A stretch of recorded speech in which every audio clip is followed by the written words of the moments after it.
Good morning six class बेटे।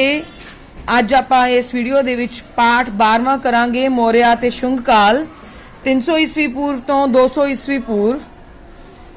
मेरा नाम शिल्पा बांसल है। मैं सरकारी हाई स्कूल गुरु नानकपुरा विखे SST दी पोस्ट ते काम कर रही हाँ। ਅੱਜ ਆਪਾਂ जिस चैप्टर बारे पढ़ना है ਉਹਦੇ ਵਿੱਚ ਆਪਾਂ ਮੌਰਿਆ वंश बारे सब तो पहला रीड करांगे। बुक्स खोल लो तुसी बेटे 121 नंबर पेज ते। देखो, चौथी शताब्दी ईस्वी पूर्व के अंतिम हिस्से विच मौर्य साम्राज की स्थापना नाल ही भारतीय इतिहास का एक नवा युग शुरू हुंदा है।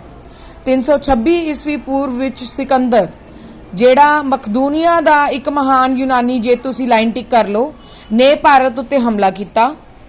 उसने ब्यास नदी तक पंजाब विच उत्तर पश्चिम के कई राजा नूं हराया। पहला उसने तक्षशिला दे राजा अंबी नूं हराया। इस लाइन नूं टिक करो। पौरस ने सिकंदर दा डट के मुकाबला किया। सिकंदर द्वारा हराया जाने वाला एक होर प्रसिद्ध राजा सी। सिकंदर दे सैनिक पंजाब दे लोकां दी बहादुरी देख के बहुत डर गए सन। एक तुहानूं क्वेश्चन भी आऊगा कि क्यों उन्होंने उहदे ते हमला किया सी, क्योंकि वो पंजाब दे जिहड़े लोग सी उन्हां दी बहादुरी नूं देख के डर गए सी। इस करके उन्होंने उहदे ते हमला करता सी। सिकंदर दे सैनिकां ने वो लगातार युद्ध ते यात्रा करन नाल भी थक गए सन। इस कारण सिकंदर नूं ब्यास नदी तो ही वापस मुड़ना पिया। मौर्य वंश बारे देखो। सिकंदर दी वापसी दे समय भारत अनेक छोटे छोटे राजां विच वंडिया होया सी। मगध विच राज करन वाला नंद वंश बहुत बदनाम हो चुका सी। तुहानूं इहदा एक नंबर का क्वेश्चन हो सकता है कि मगध विच कौन राज करदा सी, तुसीं कहोगे नंद वंश। अगला है चंद्रगुप्त मौर्य ने अपने गुरु का नाम भी पूछ सकते हैं कि चंद्रगुप्त मौर्य दे गुरु का नाम की सी, तुसीं बोलोगे गुरु चाणक्य दी सहायता नाल लगभग 321 ईस्वी पूर्व दे लगभग नंद वंश नूं खत्म करके मौर्य वंश की नींव रखी। मतलब जदों मौर्य वंश खत्म होया चलिया है, वो नंद वंश नूं खत्म करके चलिया सी। ये मौर्य साम्राज का नक्शा है। ਇਹਦੇ ਵਿੱਚ ਇੰਪੋਰਟੈਂਟ ਜਿਹੜੇ ਆਪਾਂ ਨਾਮ ਪੜਾਂਗੇ ਉਹਨਾਂ ਨੂੰ ਤੁਸੀਂ ਕਰਨਾ ਹੈ। ਫਿਰ ਹੁੰਦਾ ਦੇਖੋ ਕੁਐਸਚਨ ਹੈ ਵੰਸ਼ ਕੀ ਹੁੰਦਾ ਹੈ। ਜਦੋਂ ਇੱਕ ਹੀ ਪਰਿਵਾਰ ਦੇ ਕਈ ਮੈਂਬਰ ਇੱਕ ਦੇ ਬਾਅਦ ਇੱਕ ਰਾਜਾ ਬਣਦੇ ਜਾਣ ਤਾਂ ਉਹਨਾਂ ਨੂੰ ਇੱਕ ਹੀ ਵੰਸ਼ ਦਾ ਕਿਹਾ ਜਾਂਦਾ ਹੈ। ਜਿਵੇਂ ਕੋਈ ਕੰਮ ਕਰਨ ਵਾਲਾ ਹੋਵੇ, ਮੰਨ ਲਓ ਜੁੱਤੀਆਂ ਬਣਾ ਰਿਹਾ ਹੈ, ਜਿਹੜਾ ਇੱਕ ਪਿਤਾ ਜੁੱਤੀ ਬਣਾ ਰਿਹਾ ਜੇ ਉਹਦਾ ਬੱਚਾ ਵੀ ਜੁੱਤੀਆਂ ਬਣਾਉਣ ਲੱਗ ਜੇ, ਮਤਲਬ ਉਹਨਾਂ ਦਾ ਵੰਸ਼ की काम करता है, जुत्तियां गंढन का काम करता है। उवें ही जे कोई एक राजा है, ओदा अगे पुत्र फिर राजा बन गया, ओदा अगे फिर राजा बन गया, मतलब ये पूरा वंश होगा जो क्या जाऊगा कि वह वंश राज करता है। इस काल विच लिखिया गई दो पुस्तकां जिहड़ियां कि बहुत इंपॉर्टेंट है, आपां नूं क्वेश्चनस आउणगियां, उन्हां बारे समय समय ते जानकारी मिलती है। पहली है कौटिल्य जो कौटिल्य दा नाम है जिस पर्सन ने अर्थशास्त्र लिखी सी। कौटिल्य चाणक्य का दूजा नाम है, मतलब कौटिल्य का एक होर नाम है जिन्होंने बोलते हैं जिसका नाम सी चाणक्य। वो एक महान विद्वान सी, टिक द लाइन, अते तक्षशिला विश्वविद्यालय विच अध्यापक सन। चंद्रगुप्त नूं मगध का राजा बनाउण तो बाद चाणक्य मौर्य साम्राज का प्रधानमंत्री बन गया। अर्थशास्त्र तो सानू मौर्य राज बारे जानकारी मिलती है। ये लाइन टिक कर लो। अगला है मेगास्थनीज द्वारा लिखी गई किताब इंडिका। मेगास्थनीज चंद्रगुप्त मौर्य के दरबार विच सेल्यूकस निकातोर दा यूनानी राजपूत सी। ये लाइन टिक करो। सानू अशोक द्वारा वड्डे वड्डे पत्थरां दे स्तंभां ते लिखवाए शिलालेख भी मिलते हैं। कई स्थानों तो मिले हुए इन्हां शिलालेखां नूं अशोक दे शाही फरमाना वजों भी जानिया जाता है। जिवें आपां हुण किताबां ते या आपां रजिस्टर ते नोट लिख के भेजते हैं ਤਾਂ ਉਦੋਂ शिलालेख मतलब पत्थर, शिला मतलब पत्थर, लेख मतलब कुछ लिखना, ਉਹਨਾਂ ਤੇ ਵੀ फरमान भेजे जाते सी। चंद्रगुप्त मौर्य सारे भारत नूं एक सूत्र विच पिरोण वाला एक पहला राजा सी। उसने सेल्यूकस जिसनूं सिकंदर ने भारत तो वापस जाण लई समय अफगानिस्तान का राजा बना दिता सी, उसनूं भी हराया। इस हार तो बाद सेल्यूकस नूं अफगानिस्तान का एक वड्डा हिस्सा चंद्रगुप्त नूं देना पिया, जिहड़ा कि मौर्य साम्राज का हिस्सा बन गया। चंद्रगुप्त दा साम्राज उत्तर पश्चिम विच अफगानिस्तान तो लैके दक्षिण विच कर्नाटक तक अते पूरब विच आसाम तो लैके पश्चिम विच गुजरात तक फैलिया होया है। अगली लाइन टिक करनी है। चंद्रगुप्त ने 321 ईस्वी पूर्व तो 200 97 ਈਸਵੀ ਪੂਰਵ ਤੱਕ ਰਾਜ ਕੀਤਾ। ਉਸਨੇ ਉਸ ਤੋਂ ਬਾਅਦ ਉਸਦੇ ਪੁੱਤਰ ਬਿੰਦੂਸਾਰ ਨੇ 25 ਸਾਲ ਰਾਜ ਕੀਤਾ। ਅੱਗੇ ਬਹੁਤ ਇੰਪੋਰਟੈਂਟ ਪੈਰਾ ਹੈ ਅਸ਼ੋਕ ਬਾਰੇ। ਬਿੰਦੂਸਾਰ ਦੀ ਮੌਤ ਤੋਂ ਬਾਅਦ 273 ਈਸਵੀ ਪੂਰਵ ਵਿੱਚ ਉਸਦਾ ਪੁੱਤਰ ਅਸ਼ੋਕ ਰਾਜਾ ਬਣਿਆ। ਹੁਣ ਦੇਖੋ, ਸਭ ਤੋਂ ਪਹਿਲਾਂ ਚੰਦਰਗੁਪਤ, ਫਿਰ ਬਿੰਦੂਸਾਰ, ਫਿਰ ਅਸ਼ੋਕ, ਇਹ ਸਾਰਾ ਵੰਸ਼ ਚੱਲ ਰਿਹਾ। ਅਸ਼ੋਕ ਦੀ ਗਿਣਤੀ ਸੰਸਾਰ ਦੇ ਸਭ ਤੋਂ ਮਹਾਨ ਰਾਜਿਆਂ ਵਿੱਚ ਕੀਤੀ ਜਾਂਦੀ ਹੈ। ਲਾਈਨ ਟਿਕ ਕਰ ਲਓ। ਉਹ ਆਪਣੇ ਸ਼ਾਂਤੀ ਅਤੇ ਮਾਨਵਤਾ ਦੇ ਸੰਦੇਸ਼ ਲਈ ਜਾਣਿਆ ਜਾਂਦਾ ਸੀ ਜਾਂ ਪ੍ਰਸਿੱਧ ਹੈ। 261 ਈਸਵੀ ਪੂਰਵ ਵਿੱਚ ਉਸਨੇ ਕਲਿੰਗ ਉੱਤੇ ਜਿੱਤ ਪ੍ਰਾਪਤ ਕੀਤੀ। ਪਹਿਲਾਂ ਤਾਂ ਲੜਾਈ ਕਰਦਾ ਹੀ ਸੀ, ਉਹ ਪਹਿਲਾਂ ਤਾਂ ਲੜਾਈਆਂ ਵਿੱਚ ਵੀ ਭਾਗ ਲੈਂਦਾ ਸੀ। ਇਹ ਉਹਦਾ ਟਰਨਿੰਗ ਪੁਆਇੰਟ ਸੀਗਾ ਉਹਦੀ ਜ਼ਿੰਦਗੀ ਦੇ ਵਿੱਚ। ਜਦੋਂ ਕਲਿੰਗ ਦੀ ਲੜਾਈ ਹੋਈ ਸੀ, ਉਹਨੇ ਇੰਨਾ ਸਾਰਾ ਬਲੱਡ ਸ਼ੈਡ ਦੇਖਿਆ, ਮਤਲਬ ਖੂਨ ਖਰਾਬਾ ਦੇਖਿਆ। ਉਦੋਂ ਉਹਦੇ ਮਨ ਦੇ ਵਿੱਚ ਬਦਲਾਅ ਆਇਆ। ਉਹਨੂੰ ਇਹ ਚੀਜ਼ ਪਤਾ ਲੱਗੀ ਕਿ ਮਨੁੱਖਤਾ ਨੂੰ ਪਿਆਰ ਕਰਨਾ ਚਾਹੀਦਾ ਹੈ। ਇਸ ਸ਼ੋਰ ਸ਼ਰਾਬੇ ਜਾਂ ਲੜਾਈਆਂ ਝਗੜੇ ਜਾਂ ਖੂਨ ਖਰਾਬੇ 'ਚ ਕੋਈ ਫਾਇਦਾ ਨਹੀਂ। ਉਦੋਂ ਉਹਨੇ ਇਹ ਸਾਰੀ ਚੀਜ਼ਾਂ ਨੂੰ ਛੱਡਤਾ ਸੀ ਤੇ ਧਰਮ ਨੂੰ, ਹਰੇਕ ਧਰਮ ਦਾ ਸਨਮਾਨ ਕਰਨ ਲੱਗ ਪਿਆ ਸੀ। ਕਲਿੰਗ ਦੀ ਲੜਾਈ ਤੋਂ ਬਾਅਦ ਦੇਖੋ, ਇਹ ਚੀਜ਼ ਆਪਾਂ ਪੜਾਂਗੇ ਵੀ। ਇਸ ਲੜਾਈ ਵਿੱਚ ਲੱਖਾਂ ਲੋਕ ਮਾਰੇ ਗਏ, ਬਹੁਤ ਸਾਰੇ ਜ਼ਖਮੀ ਹੋਏ, ਬਹੁਤ ਸਾਰੇ ਕੈਦ ਕਰ ਲਏ ਗਏ। ਅਸ਼ੋਕ ਨੂੰ ਇਸ ਖੂਨ ਖਰਾਬੇ ਤੋਂ ਬਹੁਤ ਸਦਮਾ ਲੱਗਿਆ। ਉਸਨੇ ਹਮੇਸ਼ਾ ਲਈ ਲੜਾਈ ਦਾ ਤਿਆਗ ਕਰ ਦਿੱਤਾ ਅਤੇ ਬੁੱਧ ਧਰਮ ਨੂੰ ਮੰਨਣ ਲੱਗ ਪਿਆ। ਉਸਨੇ ਬੋਧੀ ਤੀਰਥਾਂ ਜਿਵੇਂ ਕਿ ਬੋਧ ਗਿਆ, ਸਾਰਨਾਥ, ਲੁੰਬਿਨੀ ਦੀਆਂ ਯਾਤਰਾਵਾਂ ਕੀਤੀਆਂ। ਸਾਰੇ ਦੇਸ਼ ਵਿੱਚ ਹਜ਼ਾਰਾਂ ਸਤੂਪ ਬਣਵਾਏ ਅਤੇ ਮਹਾਤਮਾ ਬੁੱਧ ਜੀ ਨੇ ਦੇ ਸੰਦੇਸ਼ ਨੂੰ ਫੈਲਾਉਣ ਲਈ ਵਿਦੇਸ਼ਾਂ ਵਿੱਚ ਆਪਣੇ ਦੂਤ ਭੇਜੇ। ਉਸਨੇ ਆਪਣੇ ਪੁੱਤਰ ਮਹਿੰਦਰ ਅਤੇ ਪੁੱਤਰੀ ਸੰਘਮਿਤਰਾ ਨੂੰ ਸ਼੍ਰੀਲੰਕਾ ਵਿੱਚ ਬੁੱਧ ਧਰਮ ਦਾ ਪ੍ਰਚਾਰ ਕਰਨ ਲਈ ਵੀ ਭੇਜਿਆ। ਅੱਗੇ ਹੈ ਬੇਟੇ, ਸਮਰਾਟ ਅਸ਼ੋਕ ਨੇ ਕਲਿੰਗ ਯੁੱਧ ਪਿੱਛੋਂ ਹਮੇਸ਼ਾ ਲਈ ਯੁੱਧ ਕਰਨ ਦਾ ਤਿਆਗ ਕਿਉਂ ਕੀਤਾ? ਇਹ ਆਪਾਂ ਆਲਰੇਡੀ ਪੜ੍ਹ ਚੁੱਕੇ ਹਾਂ। ਉਹ ਆਨਸਰ ਆਪਾਂ ਦੇਵਾਂਗੇ ਕਿ ਉਹਦਾ ਮਨ ਬਦਲ ਗਿਆ ਸੀ, ਉਹਨੂੰ ਚੰਗਾ ਨਹੀਂ ਲੱਗਿਆ ਕਿ ਜੋ ਖੂਨ ਖਰਾਬਾ ਹੋਇਆ। ਉਹ ਬੁੱਧ ਧਰਮ ਦਾ ਪ੍ਰਚਾਰ ਕਰਨ ਲੱਗ ਗਿਆ। ਉਸਨੇ ਆਪਣੇ ਪੁੱਤਰ ਮਹਿੰਦਰ ਅਤੇ ਪੁੱਤਰੀ ਸੰਘਮਿਤਰਾ ਨੂੰ ਵੀ ਸ਼੍ਰੀਲੰਕਾ ਬੁੱਧ ਧਰਮ ਦਾ ਪ੍ਰਚਾਰ ਕਰਨ ਲਈ ਭੇਜਿਆ। ਇਹ ਕੁਐਸਚਨ ਆਪਣਾ ਇੱਕ ਵੱਡਾ ਵੀ ਬਣ ਸਕਦਾ ਹੈ, ਆਊਗਾ ਵੀ। ਨੈਕਸਟ ਦੇਖੋ ਰਾਜੇ, ਸਮਰਾਟ ਅਸ਼ੋਕ ਨੇ ਆਪਣਾ ਬਾਕੀ ਜੀਵਨ ਪ੍ਰਜਾ ਅਤੇ ਮਾਨਵਤਾ ਦੀ ਭਲਾਈ ਲਈ ਬਤੀਤ ਕੀਤਾ। ਲਾਈਨ ਟਿਕ ਕਰ ਲਓ ਬੇਟਾ। ਉਸਨੇ ਆਪਣੇ ਸੰਦੇਸ਼ ਚੱਟਾਨਾਂ ਅਤੇ ਪੱਥਰਾਂ ਦੇ ਸਤੰਭਾਂ ਤੇ ਖੁਦਵਾ ਦਿੱਤੇ ਅਤੇ ਲੋਕਾਂ ਨੂੰ ਉਹਨਾਂ ਦਾ ਪਾਲਣ ਕਰਨ ਲਈ ਕਿਹਾ।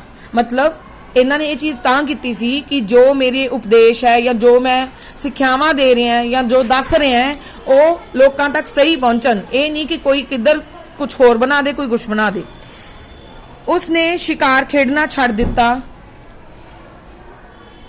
ਅਤੇ ਜਾਨਵਰਾਂ ਅਤੇ ਪੰਛੀਆਂ ਨੂੰ ਮਾਰਨ ਉੱਤੇ ਰੋਕ ਲਗਾ ਦਿੱਤੀ। ਉਸਨੇ ਯਾਤਰੀਆਂ ਲਈ ਸੜਕਾਂ ਅਤੇ ਸਰਾਵਾਂ ਬਣਾਈਆਂ। ਲਾਈਨ ਟਿਕਸ ਕਰੀ ਜਾਓ ਬੇਟਾ, ਇਹ ਕੰਮ ਹੈ ਸਾਰੇ ਅਸ਼ੋਕ ਦੇ। ਖੂਹ ਖੁਦਵਾਏ, ਮਨੁੱਖਾਂ ਅਤੇ ਪਸ਼ੂਆਂ ਲਈ ਹਸਪਤਾਲ ਬਣਵਾਏ। ਉਸਨੇ ਲੋਕਾਂ ਲਈ ਵਿੱਚ ਜਨ ਕਲਿਆਣ ਦਾ ਸੰਦੇਸ਼ ਫੈਲਾਉਣ ਲਈ ਖਾਸ ਅਧਿਕਾਰੀ ਨਿਯੁਕਤ ਕੀਤੇ। ਉਸਨੇ ਸਭ ਨੂੰ ਅਹਿੰਸਾ ਦਾ ਪਾਲਣ, ਵੱਡਿਆਂ ਦਾ ਆਦਰ, ਛੋਟਿਆਂ ਨਾਲ ਅਤੇ ਨੌਕਰਾਂ ਨਾਲ ਅਤੇ ਸਾਰੇ ਜੀਵ ਜੰਤੂਆਂ ਨਾਲ ਪਿਆਰ ਅਤੇ ਦਇਆ ਦਾ ਭਾਵ ਰੱਖਣ ਦਾ ਸੰਦੇਸ਼ ਦਿੱਤਾ। ਉਸਨੇ ਗਰੀਬਾਂ ਨੂੰ ਦਾਨ ਦੇਣ ਅਤੇ ਸਭ ਧਰਮਾਂ ਦਾ ਆਦਰ ਕਰਨ ਲਈ ਕਿਹਾ। ਉਸ ਦੀਆਂ ਸਿੱਖਿਆਵਾਂ ਅਸ਼ੋਕ ਦਾ ਥੰਮ ਕਹਾਉਂਦੀਆਂ ਹਨ। ਇਹ ਲਾਈਨ ਵੀ ਟਿਕ ਕਰਨੀ ਹੈ। ਫਿਰ ਉਸ ਤੋਂ ਬਾਅਦ 232 ਈਸਵੀ ਪੂਰਵ ਵਿੱਚ ਅਸ਼ੋਕ ਦੀ ਮੌਤ ਹੋ ਗਈ। ਉਸ ਦੀ ਮੌਤ ਦੇ ਛੇਤੀ ਪਾਇਆ ਵੇ, ਇੱਥੇ ਗਲਤ ਪਾਇਆ ਵੇ, ਛੇਤੀ ਬਾਅਦ ਹੀ ਮੌਰਿਆ ਸਾਮਰਾਜ ਦਾ ਪਤਨ ਹੋ ਗਿਆ ਕਿਉਂਕਿ ਉਸ ਦੇ ਉੱਤਰਾਧਿਕਾਰੀ ਅਯੋਗ ਸਨ। ਆਖਰੀ ਮੌਰਿਆ ਸਮਰਾਟ ਬ੍ਰਹਦਰਥ ਨੂੰ ਉਸ ਦੇ ਸੈਨਾਪਤੀ ਪੁਸ਼ਯਮਿੱਤਰ ਸ਼ੁੰਗ ਨੇ ਮਾਰ ਦਿੱਤਾ। ਸ਼ੁੰਗਾਂ ਬਾਰੇ ਅਸੀਂ ਅੱਗੇ ਪੜਾਂਗੇ। ਅੱਗੇ ਰਾਜ ਪ੍ਰਬੰਧ ਬਾਰੇ ਪੜਾਂਗੇ ਰਾਜੇ। ਜਿਵੇਂ ਮੈਂ ਤੁਹਾਨੂੰ ਦੱਸਿਆ ਸੀ, ਕੌਟਲਿਆ ਨੇ ਅਰਥਸ਼ਾਸਤਰ, ਮੈਗਸਥਨੀਜ਼ ਨੇ ਇੰਡਿਕਾ ਲਿਖੀ ਸੀ। ਉਹਨਾਂ ਦੀ ਕਿਤਾਬਾਂ ਵਿੱਚ ਸਾਨੂੰ ਮੌਰਿਆ ਸਾਮਰਾਜ ਦੇ ਰਾਜ ਪ੍ਰਬੰਧ ਬਾਰੇ ਪਤਾ ਲੱਗਦਾ ਹੈ। ਹੁਣ ਆਪਾਂ ਦੇਖਾਂਗੇ ਰਾਜ ਪ੍ਰਬੰਧ 'ਚ ਕੀ ਕੀ ਹੁੰਦਾ ਹੈ। ਦੇਖੋ, ਸਭ ਤੋਂ ਪਹਿਲਾਂ ਇੱਕ ਸਭ ਤੋਂ ਵੱਡਾ ਬੰਦਾ ਜੋ ਹੁੰਦਾ ਉਹ ਰਾਜਾ ਹੁੰਦਾ ਹੈ। ਰਾਜਾ ਅੱਗੇ ਜੋ ਆਪਣੇ ਕੰਮ ਕਰਵਾਉਂਦਾ ਹੈ ਉਹ ਆਪਦੇ ਸੈਨਾਪਤੀਆਂ ਤੋਂ ਕਰਵਾਉਂਦਾ ਹੈ। ਗਾਹ ਸੰਤਰੀ ਰੱਖੇ ਹੁੰਦੇ ਹੈ, ਠੀਕ ਹੈ। ਇਹ ਦੇਖੋ, ਸੈਕਿੰਡ ਲਾਈਨ ਤੋਂ ਰੀਡ ਕਰੋ। ਇੱਕ ਵੱਡਾ ਅਤੇ ਚੰਗਾ ਰਾਜ ਪ੍ਰਬੰਧ ਸੀ ਕਿਹਨਾਂ ਦਾ? ਮੌਰਿਆ ਰਾਜ ਦਾ। ਅਜਿਹਾ ਚੰਗਾ ਰਾਜ ਪ੍ਰਬੰਧ ਭਾਰਤ ਦੇ ਇਤਿਹਾਸ ਵਿੱਚ ਹੋਰ ਕਦੇ ਨਹੀਂ ਦੇਖਿਆ ਗਿਆ। ਰਾਜਾ ਸਾਮਰਾਜ ਦਾ ਮੁਖੀਆ ਹੁੰਦਾ। ਲਾਈਨ ਟਿਕ ਕਰੋ। ਉਹ ਬਹੁਤ ਸ਼ਕਤੀਸ਼ਾਲੀ ਹੁੰਦਾ। ਇਹ ਪਹਿਲਾ ਪੁਆਇੰਟ ਬਣੂਗਾ। ਉਹ ਲੜਾਈ ਸਮੇਂ ਸੈਨਾ ਦੀ ਅਗਵਾਈ ਕਰਦਾ ਸੀ ਤੇ ਨਿਆਂ ਕਰਦਾ ਸੀ, ਲੋਕ ਭਲਾਈ ਦੇ ਕੰਮ ਕਰਦਾ ਸੀ। ਉਸ ਦੀ ਸਹਾਇਤਾ ਲਈ ਇੱਕ ਮੰਤਰੀ ਪਰਿਸ਼ਦ ਹੁੰਦਾ ਸੀ। ਇਹ ਦੂਜਾ ਪੁਆਇੰਟ ਬਣੂਗਾ। ਮੰਤਰੀਆਂ ਨੂੰ ਅਮਾਤਿਆ ਵੀ ਕਿਹਾ ਜਾਂਦਾ। 1 ਨੰਬਰ 'ਚ ਆਉਂਦਾ ਹੁੰਦਾ ਇਹ। ਕਈ ਹੋਰ ਵੱਡੇ ਅਫਸਰ ਹੁੰਦੇ ਹਨ ਜਿਵੇਂ ਯੁਵਰਾਜ, ਸਨੀਤਾਤਾ, ਜਿਹਨੂੰ ਖਜ਼ਾਨਚੀ ਬੋਲਦੇ, ਤੁਸੀਂ ਖਜ਼ਾਨਚੀ ਯਾਦ ਕਰ ਲਿਓ, ਜਾਂ ਕਰ ਇਕੱਠਾ ਕਰਨ ਵਾਲਾ ਜਿਹਨੂੰ ਸਮਾਹਰਤਾ ਬੋਲਦੇ ਆ, ਲੇਖਾ ਜੋਖਾ ਰੱਖਣ ਲਈ ਮੁਨੀਮ ਜਿਵੇਂ ਕਹਿ ਦਿੰਦੇ ਆ, ਜਾਂ ਹੋਰ ਵਿਭਾਗਾਂ ਦੇ ਅਧਿਕਾਰੀ, ਜੰਗਲਾਂ ਦਾ ਜਿਵੇਂ ਕਿ ਜੰਗਲਾਂ ਦਾ ਖਾਨਾ ਦਾ, ਵਿਦੇਸ਼ੀ ਯਾਤਰਾ ਦੇ ਅਧਿਕਾਰੀ, ਸਾਰੇ ਕੰਮਾਂ ਦੇ ਲਈ ਅਧਿਕਾਰੀ ਬਣਾਏ ਹੁੰਦੇ ਆ। ਸਾਮਰਾਜ ਨੂੰ ਪ੍ਰਾਂਤਾਂ ਵਿੱਚ ਵੰਡਿਆ ਗਿਆ ਸੀ। ਆਮ ਤੌਰ ਤੇ ਰਾਜਕੁਮਾਰਾਂ ਨੂੰ ਪ੍ਰਾਂਤਾਂ ਦਾ ਗਵਰਨਰ ਬਣਾਇਆ ਜਾਂਦਾ ਸੀ। ਲਾਈਨ ਟਿਕ ਕਰੋ। ਰਾਜੁਕ, ਮਹਾਮਾਤਰ, ਯੁਕਤ ਆਦਿ ਪ੍ਰਾਂਤਾਂ ਵਿੱਚ ਹੋਰ ਅਫਸਰ ਵੀ ਹੁੰਦੇ ਸਨ। ਮੌਰਿਆ ਸੈਨਾ ਵਿੱਚ ਪੈਦਲ ਸੈਨਿਕ, ਲਾਈਨ ਟਿਕ ਕਰ ਲਓ, ਘੋੜੇ, ਹਾਥੀ, ਰੱਥ ਸ਼ਾਮਲ ਸਨ। ਮੌਰਿਆ ਸ਼ਾਸਕਾਂ ਕੋਲ ਜਹਾਜ਼ੀ ਬੇੜਾ ਵੀ ਸੀ, ਇਹ ਵੀ ਲਾਈਨ ਟਿਕ ਕਰੋ। ਮੌਰਿਆ ਦਾ ਜਾਸੂਸੀ ਵਿਭਾਗ ਬਹੁਤ ਤਾਕਤਵਰ ਸੀ। ਜਾਸੂਸ ਕੀ ਹੁੰਦੇ ਆ? ਜਿਹੜੇ ਦੱਸਦੇ ਆ ਕਿ ਤੁਹਾਡੇ ਕੋਲ ਇਹ ਹਮਲਾ ਕਰਨ ਵਾਲਾ ਹੈ, ਆਪਾਂ ਨੂੰ ਬਚਾ ਦਿੰਦੇ ਆ। ਜਿਹੜੇ ਜਾਸੂਸਾਂ ਨੂੰ ਦੁਸ਼ਮਣਾਂ ਬਾਰੇ ਜਾਣਕਾਰੀ ਇਕੱਠੀ ਕਰਨ ਲਈ ਅਤੇ ਲੋਕਾਂ ਦੇ ਕੰਮਾਂ ਤੇ ਨਜ਼ਰ ਰੱਖਣ ਲਈ ਵੀ ਨਿਯੁਕਤ ਕੀਤਾ ਜਾਂਦਾ ਸੀ। ਬਹੁਤ ਸੌਖਾ ਚੈਪਟਰ ਹੈ। ਇੱਕ ਵਾਰੀ ਤੁਹਾਨੂੰ ਸਮਝ ਆ ਗਿਆ ਢਾਂਚਾ ਕਿਹੋ ਜਿਹਾ ਹੁੰਦਾ ਰਾਜ ਪ੍ਰਬੰਧ ਦਾ, ਹਰੇਕ ਥਾਂ ਤੇ ਇਹੀ ਚੀਜ਼ ਹੁੰਦੀ ਹੈ ਕਿ ਰਾਜਾ ਹੁੰਦਾ ਹੈ, ਉਹਦਾ ਸੈਨਾਪਤੀ ਹੁੰਦਾ ਹੈ, ਉਹਦੇ ਹੋਰ ਸਾਰੇ ਅਫਸਰ ਹੁੰਦੇ ਆ, ਮੰਤਰੀ ਪਰਿਸ਼ਦ ਹੁੰਦਾ ਹੈ, ਠੀਕ ਹੈ। ਕਰ ਇਕੱਠਾ ਕਰਨ ਵਾਲਾ ਅਲੱਗ ਹੁੰਦਾ, ਜੰਗਲਾਂ ਨੂੰ ਦੇਖਣ ਵਾਲਾ, ਖਾਨਾਂ ਨੂੰ ਦੇਖਣ ਵਾਲਾ, ਹੋਰ ਸਾਰੇ ਜਿੰਨੇ ਵੀ ਵਿਭਾਗ ਹੈ ਉਹਨਾਂ ਦੇ ਅਧਿਕਾਰੀ ਅਲੱਗ-ਅਲੱਗ ਹੁੰਦੇ ਆ। ਇਹ ਸਾਰੇ ਹੀ ਰਾਜਾਂ ਦਾ ਰਾਜ ਪ੍ਰਬੰਧ ਇਸੇ ਤਰ੍ਹਾਂ ਹੀ ਚੱਲਦਾ ਸੀ। ਹੁਣ ਇੱਕ ਚੀਜ਼ ਹੋਰ ਅੱਗੇ ਪੁੱਛਦੇ ਆ ਉਹ ਕਿ ਸਮਾਜਿਕ ਜੀਵਨ ਤੇ ਆਰਥਿਕ ਜੀਵਨ ਕਿਹੋ ਜਿਹਾ ਸੀ। ਸਮਾਜਿਕ ਜੀਵਨ ਕਿਹਦਾ ਹੋਊਗਾ? ਮਤਲਬ ਸਾਰੇ ਰਾਜੇ ਦੇ ਥੱਲੇ ਜਿਹੜੀ ਪ੍ਰਜਾ ਹੈ ਉਹਨਾਂ ਦਾ ਸਮਾਜਿਕ ਜੀਵਨ, ਕਿ ਅਮੀਰ ਵੀ ਹੁੰਦੇ ਆ, ਗਰੀਬ ਵੀ ਹੁੰਦੇ ਆ, ਮਿਡਲ ਕਲਾਸ ਵੀ ਹੁੰਦੇ ਆ, ਕੌਣ ਕੀ ਖਾਂਦਾ ਹੈ, ਕੀ ਪਹਿਨਦਾ ਹੈ, ਕੀ ਸ਼ੌਂਕ ਹੈ, ਇਹ ਸਮਾਜਿਕ ਜੀਵਨ ਹੁੰਦਾ ਹੈ। ਆਰਥਿਕ ਜੀਵਨ ਹੁੰਦਾ ਹੈ ਕਿ ਅਮੀਰ ਕਿੰਨੇ ਹੈ, ਗਰੀਬ ਕਿੰਨੇ ਹੈ, ਜਾਂ ਠੀਕ ਕਿੰਨੇ ਹੈ। ਦੇਖੋ ਸਮਾਜਿਕ ਹਾਲਤ ਮਹਾਜਨਪਦ ਕਾਲ ਦੀ ਤਰ੍ਹਾਂ ਹੀ ਸੀ। ਸਮਾਜਿਕ ਹਾਲਤ ਮਹਾਜਨਪਦ ਕਾਲ ਦੀ ਤਰ੍ਹਾਂ ਹੀ ਸੀ ਜਿਸ ਬਾਰੇ ਤੁਸੀਂ ਪਿਛਲੇ ਪਾਠ ਵਿੱਚ ਪੜ੍ਹ ਚੁੱਕੇ ਹੋ। ਮੈਗਸਥਨੀਜ਼ ਨੇ ਲਿਖਿਆ ਹੈ ਕਿ ਲੋਕ ਭਾਂਤ-ਭਾਂਤ ਦੇ ਕਿੱਤੇ ਅਪਣਾਉਂਦੇ ਸਨ। ਲਾਈਨ ਟਿਕ ਕਰ ਲਓ। ਪਾਟਲੀਪੁੱਤਰ ਵਿੱਚ ਬਹੁਤ ਸਾਰੇ ਵਿਦੇਸ਼ੀ ਆਉਂਦੇ ਰਹਿੰਦੇ ਸਨ।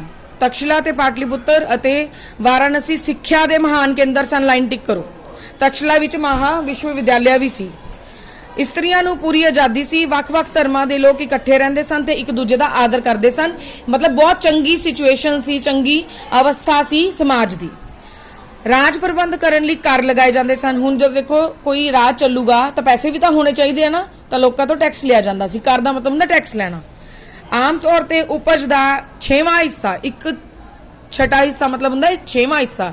ਜੇ ਮੰਨ ਲਓ 100 ਚੀਜ਼ਾਂ ਪਈਆਂ ਤਾਂ ਉਹਦਾ 6ਵਾਂ ਹਿੱਸਾ ਖੇਤੀਬਾੜੀ ਕਰ ਦੇ ਰੂਪ ਵਿੱਚ ਲਿਆ ਜਾਂਦਾ ਸੀ। ਸਿੰਚਾਈ, ਜੰਗਲਾਤ, ਖਣਿਜ, ਆਯਾਤ ਨਿਰਯਾਤ। ਆਯਾਤ ਨਿਰਯਾਤ ਮੈਂ ਤੁਹਾਨੂੰ ਪਹਿਲਾਂ ਵੀ ਦੱਸਿਆ, ਕੋਈ ਚੀਜ਼ ਮੰਗਾਈ ਜਾਣੀ ਬਾਹਰੋਂ ਤੇ ਕੋਈ ਚੀਜ਼ ਭੇਜੀ ਜਾਣੀ, ਨਿਰਯਾਤ ਕਰਨਾ। ਜਿਹੜੀ ਚੀਜ਼ਾਂ ਆਪਣੇ ਕੋਲ ਵੱਧ ਹੋਣ ਉਹ ਆਪਾਂ ਬਾਹਰ ਭੇਜਦੇ ਹਾਂ, ਜਿਹੜੀ ਚੀਜ਼ ਦੀ ਆਪਣੇ ਦੇਸ਼ ਵਿੱਚ ਕਮੀ ਹੁੰਦੀ ਆਪਾਂ ਬਾਹਰੋਂ ਮੰਗਵਾਉਂਦੇ ਹਾਂ, ਜਿਹਦੇ ਨਾਲ ਵਪਾਰ ਪੋਸੀਬਲ ਹੋ ਸਕਦਾ ਹੈ। ਅਤੇ ਉਦਯੋਗਿਕ ਧੰਦਿਆਂ ਤੇ ਵੀ ਟੈਕਸ ਲਗਾਏ ਜਾਂਦੇ ਸਨ। ਇਕੱਠੇ ਕੀਤੇ ਹੋਏ ਧਨ ਨੂੰ ਸੈਨਿਕਾਂ ਤੇ ਦੂਜੇ ਅਫਸਰਾਂ ਦੀਆਂ ਤਨਖਾਹਾਂ, ਲੋਕ ਭਲਾਈ ਦੇ ਕੰਮ ਅਤੇ ਜੰਗਲ ਸੜਕਾਂ ਬਣਾਉਣ, ਸਿੰਚਾਈ ਦਾ ਪ੍ਰਬੰਧ ਕਰਨ, ਹੋਰ ਅਜਿਹੇ ਕੰਮਾਂ ਉੱਤੇ ਖਰਚ ਕੀਤਾ ਜਾਂਦਾ ਸੀ। ਚੰਦਰਗੁਪਤ ਮੌਰਿਆ ਨੇ ਗੁਜਰਾਤ ਵਿੱਚ ਸੁਦਰਸ਼ਨ ਨਾਂ ਦੀ ਇੱਕ ਵਿਸ਼ਾਲ ਝੀਲ ਬਣਵਾਈ ਸੀ, ਜਿਸ ਨਾਲ ਸਿੰਚਾਈ ਅਤੇ ਪੀਣ ਦਾ ਪਾਣੀ ਦਾ ਪ੍ਰਬੰਧ ਹੋ ਸਕੇ। ਨੈਕਸਟ ਹੈ ਕਲਾ ਤੇ ਭਵਨ ਨਿਰਮਾਣ। ਫੋਟੋਆਂ ਤੋਂ ਹੀ ਪਤਾ ਲੱਗ ਰਿਹਾ ਹੈ ਕਿ ਭਵਨ ਬਹੁਤ ਵਧੀਆ, ਕਲਾ ਬਹੁਤ ਵਧੀਆ ਸੀ, ਭਵਨ ਬਣਾਏ ਗਏ ਸੀ। ਆ ਸਾਂਚੀ ਦਾ ਸਤੂਪ ਹੈ ਜਿਹੜਾ ਪਹਿਲੀ ਫੋਟੋ ਦੇ ਵਿੱਚ ਬਣਾਇਆ ਗਿਆ। ਦੇਖੋ ਕੀ ਕਹਿੰਦੇ ਆ, ਕਹਿੰਦੇ ਮੌਰਿਆ ਸਮਰਾਟਾਂ ਨੂੰ ਕਲਾ ਦੇ ਨਾਲ ਬਹੁਤ ਪਿਆਰ ਸੀ। ਚੰਦਰਗੁਪਤ ਮੌਰਿਆ ਨੇ ਇੱਕ ਵੱਡਾ ਰਾਜ ਮਹਿਲ ਬਣਵਾਇਆ ਸੀ। ਮੈਗਸਥਨੀਜ਼ ਲਿਖਦਾ ਹੈ ਕਿ ਉਹ ਬਹੁਤ ਸੁੰਦਰ ਮਹਿਲ ਸੀ। ਅਸ਼ੋਕ ਨੇ ਬਹੁਤ ਸਾਰੇ ਸਤੂਪਾਂ ਦਾ ਨਿਰਮਾਣ ਕਰਵਾਇਆ। ਇਹਨਾਂ ਵਿੱਚ ਮੱਧ ਪ੍ਰਦੇਸ਼ ਵਿੱਚ ਸਾਂਚੀ ਦਾ ਸਤੂਪ ਬਹੁਤ ਪ੍ਰਸਿੱਧ ਹੈ। ਉਸਨੇ ਭਿਕਸ਼ੂਆਂ ਅਤੇ ਨਿਰਗ੍ਰੰਥਾਂ ਲਈ ਬਿਹਾਰ ਦੇ ਨਾਗਾ ਅਰਜੁਨੀ ਅਤੇ ਬਾਰਾਬਾਰ ਦੇ ਪਹਾੜਾਂ ਵਿੱਚ ਸੁੰਦਰ ਗੁਫਾਵਾਂ ਬਣਵਾਈਆਂ। ਇਹ ਕੋਈ ਨਾਮ ਆਪਾਂ ਨੂੰ ਆਂਦੇ ਨਹੀਂ ਵਨ ਵਰਡ 'ਚ, ਇਹਨੇ ਥੋੜੇ ਟਫ ਹੈ, ਪਰ ਤੁਸੀਂ ਉਂਝ ਯਾਦ ਰੱਖੋ ਕਿ ਇਹ ਸਾਂਚੀ ਸਤੂਪ ਹੈ। ਇਹਦੀ ਫੋਟੋ ਆ ਸਕਦੀ ਹੈ, ਤੁਹਾਨੂੰ ਪੁੱਛ ਸਕਦੇ ਹੈ। ਇਹ ਵੀ ਪੁੱਛ ਸਕਦੇ ਆ ਕਿ ਕਿਹੜੇ ਕਾਲ ਦੇ ਵਿੱਚ ਇਸ ਨੂੰ ਬਣਵਾਇਆ ਗਿਆ ਸੀ, ਤੁਸੀਂ ਕਹੋਗੇ ਮੌਰਿਆ ਕਾਲ ਦੇ ਵਿੱਚ। ਫਿਰ ਹੈ ਅਸ਼ੋਕ ਦੇ ਸਮੇਂ ਦੀ ਕਲਾ ਦਾ ਸਭ ਤੋਂ ਸੋਹਣਾ ਨਮੂਨਾ ਉਸ ਦੁਆਰਾ ਬਣਵਾਏ ਗਏ ਪੱਥਰ ਦੇ ਵੱਡੇ ਵੱਡੇ ਸਤੰਭ ਹਨ। ਆ ਬਾਰਾਬਾਰ ਦੀ ਗੁਫਾ ਹੈ। ਫਿਰ ਹੈ ਅਸ਼ੋਕ ਸਤੰਭ। ਆ ਹੈ ਅਸ਼ੋਕ ਸਤੰਭ। ਚੁਨਾਰ ਦੇ ਪੱਥਰ ਦੇ ਬਣੇ ਇਸ ਸਤੰਭ ਦੀ 34 ਫੁੱਟ ਉਚਾਈ ਹੈ। ਲਾਈਨ ਟਿਕ ਕਰੋ। ਇਹਨਾਂ ਵਿੱਚੋਂ ਬਹੁਤ ਵਧੀਆ ਪਾਲਿਸ਼ ਕੀਤੀ ਗਈ ਹੈ, ਸ਼ੀਸ਼ੇ ਵਾਂਗ ਚਮਕ ਹੈ। ਇਹਨਾਂ ਸਤੰਭਾਂ ਉੱਤੇ ਬੈਲ, ਹਾਥੀ, ਸ਼ੇਰ ਦੀਆਂ ਮੂਰਤੀਆਂ ਲਗਾਈਆਂ ਗਈਆਂ ਹਨ। ਇੱਕ ਜਿਹੀ ਮੂਰਤੀ ਵੀ ਹੈ ਜਿਸ ਵਿੱਚ 4 ਪਾਸੇ ਸ਼ੇਰ ਲੱਗਿਆ ਹੋਇਆ ਹੈ। ਆ ਦੇਖੋ, ਤੁਸੀਂ ਦੇਖ ਸਕਦੇ ਹੋ, ਪਰ ਆਪਾਂ ਨੂੰ ਚੌਥਾ ਵਿਜ਼ੀਬਲ ਨਹੀਂ ਹੁੰਦਾ, ਠੀਕ ਹੈ, ਕਿਉਂਕਿ ਉਹ ਪਿੱਛੇ ਹੈ। ਸਾਰਨਾਥ ਤੋਂ ਪ੍ਰਾਪਤ ਹੋਈ ਇਹ ਮੂਰਤੀ ਸਾਡਾ ਅੱਜ ਰਾਸ਼ਟਰੀ ਚਿੰਨ੍ਹ ਹੈ। ਇਹ ਸਾਰਨਾਥ ਵਿਖੇ ਪਾਈ ਜਾਂਦੀ ਹੈ ਤੇ ਇਹ ਰਾਸ਼ਟਰੀ ਚਿੰਨ੍ਹ ਹੈ। ਠੀਕ ਹੈ, ਇਹਨੂੰ ਨੈਸ਼ਨਲ ਐਂਬਲਮ ਵੀ ਬੋਲਦੇ ਆ। ਇਹਨਾਂ ਸਤੰਭਾਂ ਤੋਂ ਅਸ਼ੋਕ ਨੇ ਆਪਣੇ ਲੇਖ ਖੁਦਵਾਏ ਹਨ ਤੋਨੀ ਤੇ। ਇਹਨਾਂ ਦੇ ਇਲਾਵਾ ਯਕਸ਼ਾਂ ਤੇ ਯਕਸ਼ਣੀਆਂ ਦੀ ਬਹੁਤ ਸੁੰਦਰ ਖੂਬਸੂਰਤ ਮੂਰਤੀਆਂ ਵੀ ਬਣਵਾਈਆਂ ਗਈਆਂ ਸਨ। ਪਟਨਾ ਦੇ ਨੇੜੇ ਦੀਦਾਰਗੰਜ ਤੋਂ ਪ੍ਰਾਪਤ ਹੋਈ ਮੋਢੇ ਤੇ ਝੌਰੀ ਚੁੱਕੀ ਹੋਈ ਇੱਕ ਯਕਸ਼ਣੀ ਦੀ ਮੂਰਤੀ ਵੀ ਬਹੁਤ ਪ੍ਰਸਿੱਧ ਹੈ। ਨੈਕਸਟ ਹੈ ਖਤਮ ਕਿਵੇਂ ਹੋਇਆ ਹੁਣ ਮੌਰਿਆ ਸਾਮਰਾਜ। ਦੇਖੋ, ਜਦੋਂ ਵੀ ਕੋਈ ਚੀਜ਼ ਖਤਮ ਹੋਗੀ ਤਾਂ ਉਦੋਂ ਖਤਮ ਹੋਊਗੀ ਜਦੋਂ ਕੋਈ ਅਯੋਗ ਹੋ ਜਾਊਗਾ ਜਾਂ ਉੱਤਰਾਧਿਕਾਰੀ ਅਸ਼ੋਕ ਦੇ ਮਰਨ ਤੋਂ ਬਾਅਦ ਉਹਦੇ ਜਿਹੜੇ ਉੱਤਰਾਧਿਕਾਰੀ ਹੋਣਗੇ, ਜਿਹੜੇ ਮਤਲਬ ਗਾਂ ਉਹਦੇ ਪੁੱਤ ਜਾਂ ਉਹਦਾ ਜੋ ਵੀ ਰਾਜਗੱਦੀ ਤੇ ਬੈਠਾ, ਉਹ ਇੰਨਾ ਯੋਗ ਨਹੀਂ ਸੀ, ਉਹ ਅਯੋਗ ਸੀ। ਅਸ਼ੋਕ ਦੀ ਮੌਤ ਤੋਂ ਬਾਅਦ ਮੌਰਿਆ ਸਾਮਰਾਜ ਛੋਟੇ ਛੋਟੇ ਰਾਜਾਂ ਵਿੱਚ ਵੰਡਿਆ ਗਿਆ, ਜਿਸ ਦੇ ਕਾਰਨ ਕਈ ਸਨ। ਜਿਨ੍ਹਾਂ ਵਿੱਚੋਂ ਇੱਕ ਕਾਰਨ ਇਹ ਸੀ ਕਿ ਅਸ਼ੋਕ ਦੇ ਉੱਤਰਾਧਿਕਾਰੀ ਅਯੋਗ ਸਨ। ਉਹ ਸਾਮਰਾਜ ਤੇ ਠੀਕ ਤਰ੍ਹਾਂ ਕਾਬੂ ਨਹੀਂ ਪਾ ਸਕੇ। ਦੂਜਾ ਕਾਰਨ ਸੀ ਕਿ ਉਹ ਆਪਣੇ ਰਾਜ ਵਿੱਚ ਸੜਕਾਂ ਦਾ ਜਾਲ ਨਾ ਵਿਛਾ ਸਕੇ। ਸੜਕਾਂ ਦੀ ਘਾਟ ਹੋਣ ਕਰਕੇ ਪ੍ਰਾਂਤਾਂ ਵਿੱਚ ਵਪਾਰ ਨਹੀਂ ਹੁੰਦਾ। ਜਦੋਂ ਵਪਾਰ ਨਹੀਂ ਹੋਊਗਾ, ਪੈਸਾ ਕਿੱਥੋਂ ਆਊਗਾ? ਆਮਦਨ ਨਹੀਂ ਹੋਊਗੀ ਤਾਂ ਹੌਲੀ ਹੌਲੀ ਸਭ ਕੁਝ ਖਤਮ ਹੋ ਜਾਊਗਾ। ਸਰਕਾਰੀ ਆਮਦਨ ਦੀ ਲਗਾਤਾਰ ਆਮਦ ਤੋਂ ਬਿਨਾਂ ਇੱਕ ਵੱਡੀ ਸੈਨਾ ਦਾ ਪ੍ਰਬੰਧ ਚਲਾਉਣਾ ਬਹੁਤ ਔਖਾ ਹੋ ਗਿਆ। ਤੀਜਾ ਕਾਰਨ ਸੀ ਅਫਸਰ ਭ੍ਰਿਸ਼ਟਾਚਾਰ ਸੀ, ਮਤਲਬ ਘੂਸ ਖਾਂਦੇ ਸੀ, ਖੁਦ ਮੁਖਤਾਰ ਹੋ ਗਏ ਸਨ ਕਿ ਆਪਦੀ ਜੇਬਾਂ ਭਰਨ ਲੱਗ ਗਏ ਸਨ। ਇਸ ਕਰਕੇ ਸ਼ਾਸਨ ਪ੍ਰਬੰਧ ਦੀ ਸਾਰੀ ਵਿਵਸਥਾ ਫੇਲ ਹੋ ਗਈ। ਚੌਥਾ ਕਾਰਨ ਇਹ ਸੀ ਕਿ ਮੌਰਿਆ ਵੰਸ਼ ਦੇ ਆਖਰੀ ਸ਼ਾਸਕ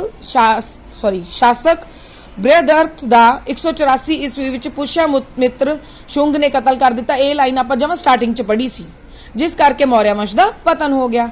ਜਦੋਂ ਮੌਰਿਆ ਵੰਸ਼ ਖਤਮ ਹੋਇਆ ਉਦੋਂ ਸ਼ੁੰਗ ਕਾਲ ਆਇਆ। ਜਦੋਂ ਮੌਰਿਆ ਵੰਸ਼ ਸ਼ੁਰੂ ਹੋਇਆ ਸੀ ਉਦੋਂ ਨੰਦ ਵੰਸ਼ ਨੂੰ ਖਤਮ ਕਰਕੇ ਚੱਲਿਆ ਸੀ।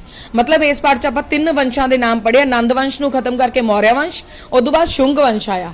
ਚੈਪਟਰ ਸਾਰਾ ਇਹ ਵੈਸੇ ਮੌਰਿਆ ਵੰਸ਼ ਬਾਰੇ ਹੀ ਹੈ, ਅਸ਼ੋਕ ਬਾਰੇ ਹੀ ਹੈ।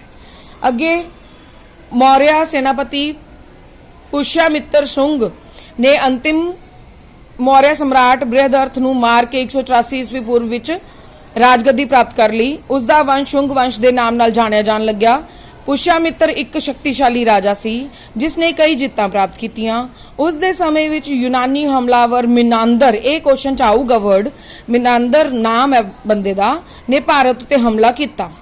ਫਿਰ ਪੁਸ਼ਯਮਿੱਤਰ ਨੇ ਆਪਣੇ ਪੋਤੇ ਵਸੂਮਿੱਤਰ ਨੂੰ ਯੂਨਾਨੀਆਂ ਨਾਲ ਲੜਨ ਲਈ ਭੇਜਿਆ। ਵਸੂਮਿੱਤਰ ਨੇ ਹਮਲਾਵਰਾਂ ਨੂੰ ਸਿੰਧ ਨਦੀ ਦੇ ਕੰਢੇ ਹਰਾਇਆ। ਪੁਸ਼ਯਮਿੱਤਰ ਨੇ 2 ਅਸ਼ਵਮੇਘ ਯੱਗ ਕੀਤੇ। ਮੱਧ ਪ੍ਰਦੇਸ਼ ਵਿੱਚ ਭਰਹੁਤ ਸਤੂਪ ਉਸਦੇ ਸਮੇਂ ਬਣਵਾਇਆ ਗਿਆ।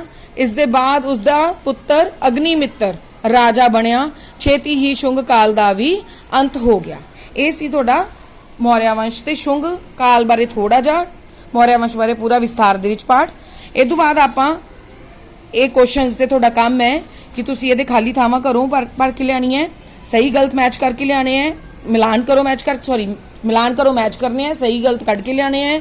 ਤੇ ਜਿਹੜੇ 4 ਕੁਐਸਚਨਸ ਹੈ ਇਹਨਾਂ ਬਾਰੇ ਮੈਂ ਤੁਹਾਨੂੰ ਸਾਰਾ ਦੱਸ ਚੁੱਕੀ ਹਾਂ। ਇਹ ਮੈਂ ਤੁਹਾਨੂੰ ਕੱਲ ਪੁੱਛੂੰਗੀ ਕਿ ਕੀ ਤੁਸੀਂ ਇਹਦੇ ਵਿੱਚ ਕੀਤਾ ਹੈ। Thank you all of you.